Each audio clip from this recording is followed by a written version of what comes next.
என் காதலின் உயிர் நீயே பகுதி 14. நந்தன் நந்தினியின் கையை பிடித்து அழைத்து வருவதை பார்த்த அனைவரும் பார்த்தனர்.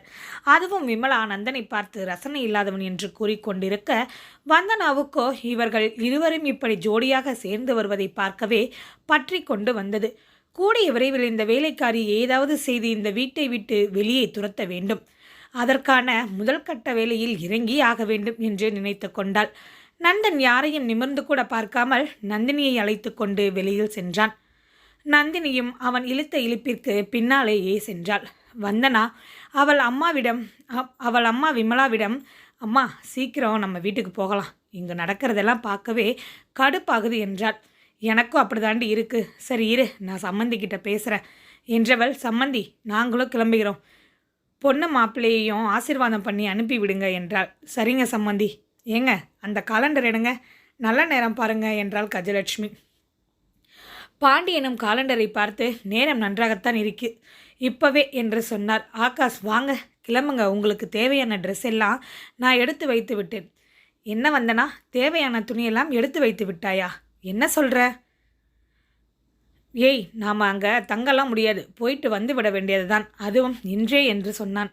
அவன் சொன்னதை கேட்ட வந்தனாவுக்கு கோபம் வந்தது. அவனுடன் சண்டை போட இது சரியான நேரம் கிடையாது. முதலில் இவனை நம் வீட்டிற்கு அழைத்துச் செல்வோம், அங்கு சென்ற பிறகு இவனை நம் வழிக்கு கொண்டு வந்து விடுவோம் என்று தன் கோபத்தை கட்டுப்படுத்தி கொண்டாள்.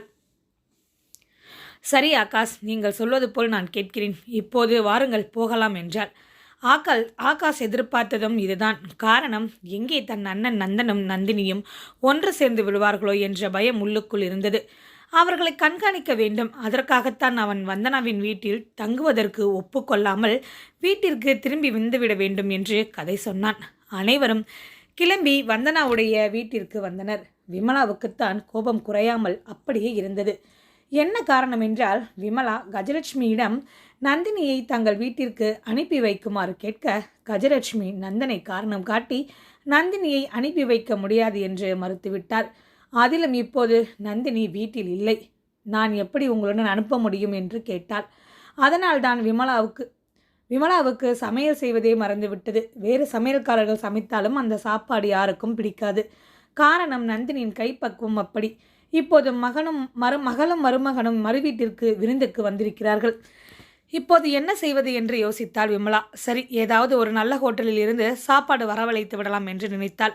கஜலட்சுமி பாண்டியனிடம் அனைவரும் கிளம்பி சென்ற பின் அவர்களுடைய அறைக்கு சென்று பேச ஆரம்பித்தாள். ஏங்க, அந்த விமலா என்ன சொன்ன தெரியுமா? நந்தினி வெங்கடேசனின் முதல் தாரத்து மகள் என்று கூறினாள். பின் நான் அவளை கேள்வி கேட்கவும் அப்படியே பேச்சை மாற்றிவிட்டாள். அவர்கள் ஏதோ பொய் சொல்வது போல் தோன்றுகிறது. ஏன் கஜா அப்படி சொல்ற என்று கேட்டார் பாண்டியன். வீட்டில் வேலை செய்யும் ஒரு வேலைக்காரி மீது எதற்கு இத்தனை வன்மம் இருக்க வேண்டும்? எனக்கு அதுதான் சந்தேகமாக உள்ளது. ஏனென்றால் நந்தினி சிறு வயதிலிருந்து அவர்களிடத்தில் அதிக கொடுமைகளை அனுபவித்திருக்கிறாள். ஏன் இப்போதும் அப்படித்தான் அவளை கொடுமைப்படுத்துகின்றனர்.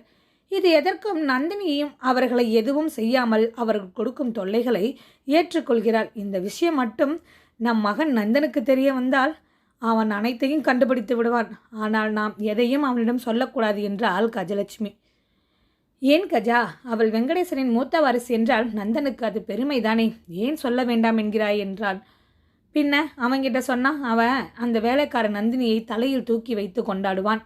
இவ எனக்கு மகாராணியாக மாறிடுவா. அவளுக்கு நான் சேவகம் பண்ணுற மாதிரி ஆயிடும். அப்புறம் நீங்களும் நானும் இன்னைக்கு சாப்பிட்டோமே அந்த சுவையான சாப்பாடு இனி நம்மளால் சாப்பிட முடியாது. அவள் எப்படி அந்த வீட்டில் வேலைக்காரியாக இருந்தாலோ அதே மாதிரி இந்த வீட்லேயும் வேலைக்காரியாக இருக்கட்டும் என்று சொன்னாள். பாண்டியனுக்கும் அவள் கூறுவது சரி என்று தோன்றியது. சரி கஜா, விடு, எது எப்படி நடக்கின்றதோ அது அப்படியே நடக்கட்டும் என்று அவரும் சொன்னார். நந்தினி அழைத்து கொண்டு வெளியில் வந்த நந்தன் ஒரு ஃபர்னிச்சர் கடைக்கு அவளை அழைத்து சென்றிருந்தான்.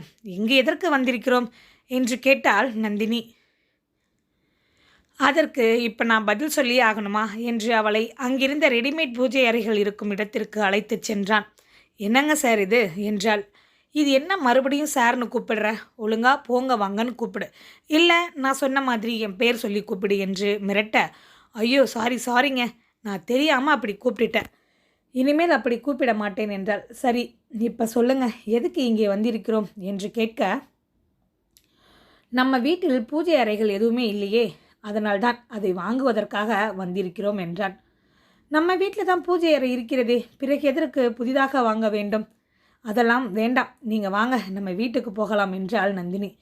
நந்தனோ நந்தினியிடம், நான் நம்ம வீடுன்னு சொன்னது நம்ம இருக்கிற இடத்த மட்டும்தான். அங்கு எனக்கு தேவையானவைகள் அனைத்தும் உள்ளது. அதே போல உனக்கு பிடித்தவைகளும் அங்கு இருக்க வேண்டும். அப்போதுதான் அது நம் அறையாகும் என்றவன், நான் உன்கிட்ட வாங்கணுமா வேண்டாமான்னு கேட்கல. உனக்கு இதில் எந்த மாதிரி டிசைன் பிடிச்சிருக்கோ அதை சொல் என்று தான் சொன்னேன். சரி, இப்போது சொல் என்று நந்தன் கேட்டான். இல்லைங்க, ஒரே வீட்டில் 2 பூஜை அறைகள் இருக்கக்கூடாது. அதுவும் இல்லாமல் இந்த விஷயம் உங்கள் அம்மாவுக்கு தெரிந்தால் அவர்கள் இதை எப்படி எடுத்துக்கொள்வார்கள்? என்மேல்தான் அவர்களுக்கு கோபம் வரும். என்னால் தான் வீடு 2ஆகிவிட்டது என்று சொல்வார்கள். அதனால் இது நமக்கு வேண்டாம்.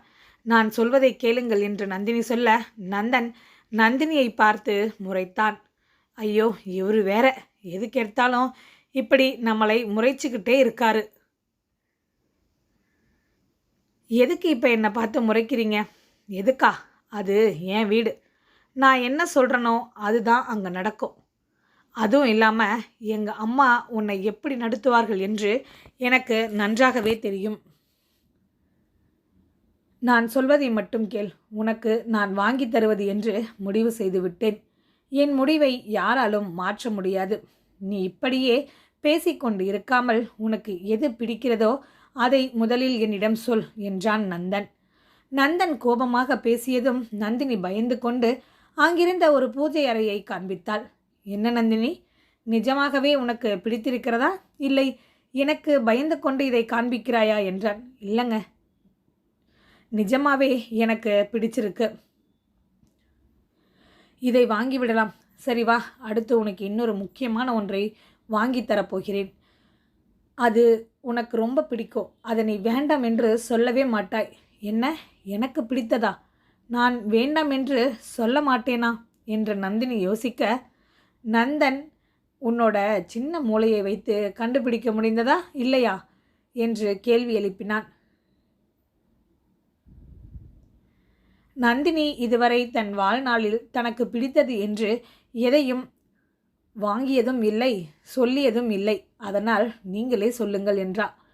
சொல்வதா? வா, நேரில் அழைத்துச் சென்று நான் காண்பிக்கிறேன் என்றவன் அவளை சுவாமி சிலைகள் உள்ள கடைக்கு கூட்டிச் சென்றான்.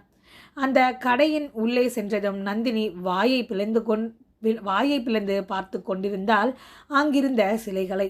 நந்தன் கடையில் சேல்ஸ்மேனிடம், நான் சொல்லியிருந்தேனே அந்த சிலையை கொண்டு வாருங்கள் என்று சொல்ல, அவரும் கடையின் உள்ளே சென்று இரத்தினங்கள் பதிக்கப்பட்டிருந்த முருகர் சிலை ஒன்றை எடுத்து வந்து நந்தனின் முன்பு வைத்தார். நந்தினி அங்கிருந்த சிலைகளை ஒவ்வொன்றாக பார்த்து கொண்டிருந்தாள். நந்தன் நந்தினியை பார்த்தான். அவள் வேறு சிலைகளை பார்ப்பதை பார்த்து அவள் இருக்கும் இடத்திற்கு சென்றவன் நந்தினியின் பின்புறமாக நின்று அவள் கண்களை தனது கைகளால் மூடினான். யாரு, எதுக்கு என் கண்ணை இப்படி மூடி இருக்கிறீர்கள் என்று நந்தினி பதறினாள். லூசு நந்தினி, நான் தான் உன் புருஷன்டி. என்ன, நான் இங்கே உன் கூட இருக்கும்போது வேறு யாராவது உன்னிடம் இப்படி நடந்து கொள்ள முடியுமா? நான் தான் சொன்னேன்ல, நான் உனக்கு வேறு ஒன்றை காண்பிக்கிறேன் என்று. அதனால்தான் இப்படி உன் கண்ணை மூடி இருக்கிறேன். அதனால் பயப்படாமல் என்னுடன் வா என்று அவளை அந்த சிலையின் முன்பு நிற்க வைத்தான். மெதுவாக தன் கைகளை விலக்கிவிட்டு அவள் கண்ணை திறந்து பார்க்க சொன்னான். நந்தினி கண்களை திறந்து தனக்கு எதிரே இருந்த தன் இஷ்ட தெய்வமான முருகன் சிலையின் அழகையும் அதன் மீது பொருத்தியிருந்த இரத்தினங்களின் மினுமினுப்பையும் கண்டு கண்களை அகல விரித்து பிரமித்து நின்றாள். அவள் அப்படி நிற்பதை பார்த்த நந்தன் நந்தினியின் அழகில் அவன் மயங்க, அட என்னடா இது என்று இருந்தது நமக்கு. அட சீக்கிரமாக சுயநினைவுக்கு வாங்கப்பா 2 பேரும். கடையின் சேல்ஸ்மேன் இவர்கள் இருவரையும் பார்த்துவிட்டு சார் என்று நந்தனை அழைத்தான். அவனிடம் சிறு அசைவு கூட இல்லை. ஐயோ, என்ன இவர் இப்படி நின்றுட்டு இருக்காரு? சரி, மேடமையாவது கூப்பிடுவோம் என்று நினைத்தவன் நந்தினியை பார்த்து மேடம் என்று அழைக்க அவளிடமும் எந்த அசைவும் இல்லை. இவர்கள் இருவரும் இப்படி இருக்கிறார்களே என்று நினைத்தவர் சார் மேடம் என்று சற்று வேகமாக அழைக்க இருவரும் சுயம் பெற்று ஒருவருக்கு ஒருவரை பார்த்து சிரித்து கொண்டனர். நீ சிரிக்கும்போது ரொம்ப அழகா இருக்க என்றான் நந்தன். நந்தனை பார்த்த கடையின் சேல்ஸ்மேன் சார் இந்த சிலை உங்களுக்கு ஓகேனா பில் பண்ணிடலாமா என்றான். என்ன நந்தினி என் கிஃப்ட் உனக்கு பிடிச்சிருக்கா என்றான். நந்தனை பார்த்த நந்தினிக்கு கண்களில் இருந்து கண்ணீர் பெருக்கெடுத்து ஆறாக ஓடியது. அதை கண்டு அதிர்ந்த நந்தன் ஏய் என்னாச்சுமா எதுக்கு இப்படி அலற கண்ணை துடை நீ இப்படி அழுதால் இங்கு இருப்பவர்கள் நான் தான் உன்னை ஏதோ கொடுமைப்படுத்துகிறேன் என்று நினைத்து கொள்வார்கள் என்றான். ஐயோ அப்படியெல்லாம் சொல்லாதீர்கள் என்று கண்களை துடைத்து கொண்டே நந்தனை பார்த்து ரொம்ப நன்றிங்க. எனக்கு இந்த முருகர் சிலை ரொம்பவே பிடித்திருக்கிறது என்று சொல்ல கடையின் சேல்ஸ்மேனிடம் நந்தன் இந்த சிலைக்கான பில்லை போடுங்கள் என்று சொல்லிவிட்டு நந்தினியை பார்த்து சரி இப்போ சொல்லு ஏன் அழுத என்று கேட்டான். எனக்கு சிறு வயதிலிருந்து முருகர் என்றால் அவ்வளவு இஷ்டம். ஆனால் நான் இருந்த வீட்டில் எல்லா வேலைகளையும் செய்வேன். ஆனால் பூஜை அறைக்குள் என்னை விடமாட்டார்கள். அப்படியே நான் சென்றாலும் அங்கு சாமி கும்பிட எனக்கு அனுமதி இல்லை.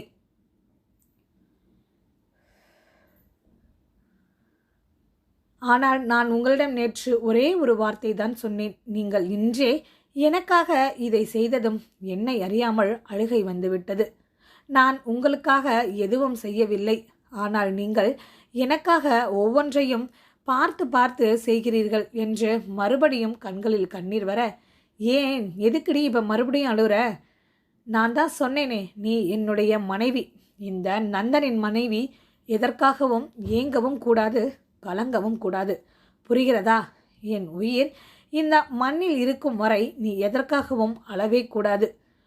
உனக்கு என்ன தேவையோ அதை இந்த நந்தன் உனக்காக செய்வான். சரி வா நாம் போகலாம் என்றவன் கடையின் ஊழியரிடம் தனது அட்ரஸை கொடுத்து இந்த சிலையை அனுப்பிவிட சொல்லிவிட்டு இப்போ இன்னொரு இடத்திற்கு செல்வோமா என்றான். மறுபடியும் வேறு ஒரு இடத்திற்கா? இல்லைங்க நம்ம வீட்டுக்கு போகலாம், நேரம் ஆகுது, வீட்டில் நிறைய வேலை இருக்கிறது என்க நந்தன் நந்தினியை பார்த்து முறைத்தான். அவன் முறைப்பதை பார்த்த நந்தினி அமைதியாகிவிட்டாள். நந்தினி உன்னிடம் நான் என்ன சொல்லியிருக்கிறேன்? எத்தனை முறை சொல்லியும் நீ ஏன் உன்னை மாற்றிக்கொள்ளவே மாட்டேன் என்கிறாய்? நீ வேலைக்காரி இல்லை, என் மனைவி, தி கிரேட் பிஸ்னஸ்மேன் நந்தனின் மனைவி. உன் மனதில் அதை ஆழமாக பதிய வைத்துக்கொள். இனி வீட்டு வேலைகளை பற்றி நீ பேசவே கூடாது, சரியா? இப்போவா போகலாம் என்று அவளை அழைத்து கொண்டு பூஜை பொருட்கள் வாங்கும் கடைக்கு சென்றான். உனக்கு எந்த பொருள் எல்லாம் தேவையோ அது அனைத்தையும் வாங்கிக்கொள். பிறகு அந்த பக்கம் சுவாமி சிலையை டெக்கரேட் பண்ணும் மாலைகள் பூக்கள் எல்லாம் இருக்கிறது, அதையும் வாங்கிக்கொள் என்று சொல்லிவிட்டு தனது ஃபோனை எடுத்து வசந்துக்கு ஃபோன் செய்தான். பாஸ் என்ன பாஸ் ஆஃபீஸ் வராமல் இருக்கீங்க என்றான் வசந்த். நான் முக்கியமான விஷயமாக வெளியில் வந்திருக்கிறேன். பாஸ் நீங்களா இப்படி சொல்கிறீங்க? ஒரு நாளில் ஒரு செகண்ட் கூட நீங்கள் வேஸ்ட் பண்ணது கிடையாது. உங்களுடைய ஆஃபீஸும் தொழிலும் தான் முதலிடம் என்று இருப்பீர்கள். இப்போ என்னவென்றால் அரை நாள் ஆகப் போகிறது.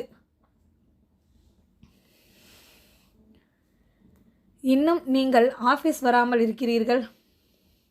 உங்களை என்னால் புரிந்து கொள்ளவே முடியவில்லை என்றான் வசந்த். டேய் என்னடா என்னையே கேள்வி கேட்கிற? எனக்கு தெரியும்டா எனக்கு எது முக்கியம்னு. நான் நந்தினியை அழைத்து கொண்டு வெளியில் வந்திருக்கிறேன். என் மனைவியும் எனக்கு முக்கியம்.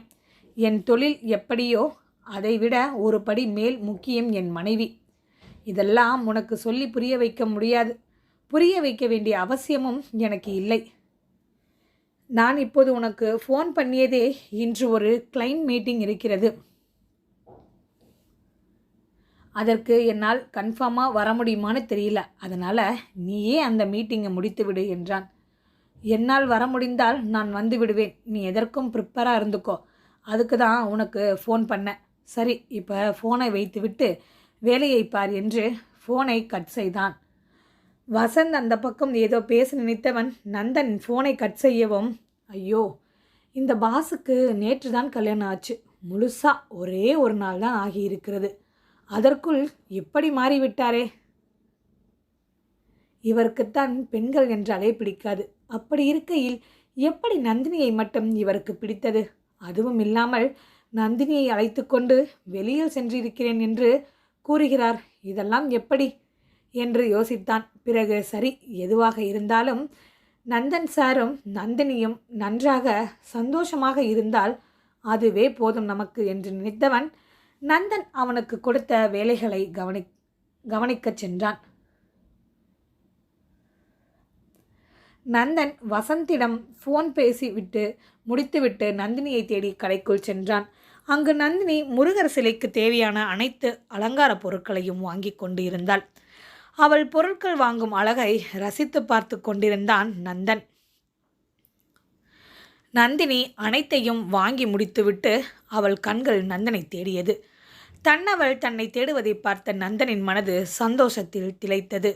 இத்தனை வருடங்களாக தனக்கென்று யாரும் இல்லை என்று நினைத்து